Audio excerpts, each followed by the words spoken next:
Saudara, hingga batas penutupan pendaftaran bakal calon legislatif, sebanyak 21 partai politik di wilayah Kota Lok Semawe telah dinyatakan terdaftar secara resmi. Sementara itu, 3 partai nasional di Lok Semawe dinyatakan tidak terdaftar sebagai kandidat pemilu karena tidak memenuhi persyaratan pendaftaran.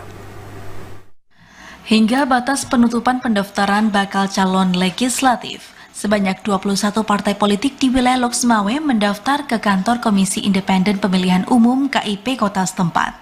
Dari 21 partai yang terdaftar, diantaranya 6 partai lokal dan 15 partai nasional. Hingga batas penerimaan berkas pendaftaran, sebanyak 3 partai nasional dinyatakan tidak dapat mengikut sertakan anggota Bacalek pada pemilu 2024 mendatang. Partai yang tidak terdaftar yakni Partai Garuda, Partai Gelora, dan Partai PSI. Dari 3 partai ini, 2 partai tidak mendaftar sesuai aturan PKPU nomor 10 tahun 2023, baik pendaftaran melalui aplikasi Silon maupun pendaftaran secara resmi. Sementara Partai Gelora dinyatakan tidak memenuhi syarat berkas pendaftaran.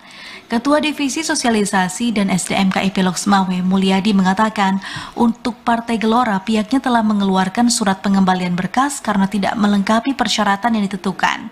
Sementara untuk 2 partai lain, pihaknya telah membangun komunikasi untuk proses pendaftaran. Namun hingga batas waktu terakhir pendaftaran, pihaknya belum menerima berkas pendaftaran secara resmi. Kita ada 21 partai politik yang sudah kami terima bakal calon anggota legislatifnya. Dari 21 ini ada 6 dari partai politik lokal dan ada 15 dari partai politik nasional.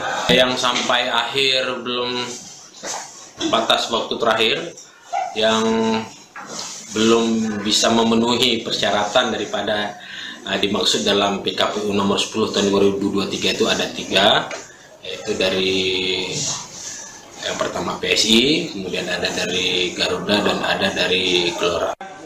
Mulyadi menambahkan setelah tahapan pendaftaran, pihaknya akan melakukan verifikasi administrasi persyaratan Bacalek hingga 23 Juni mendatang.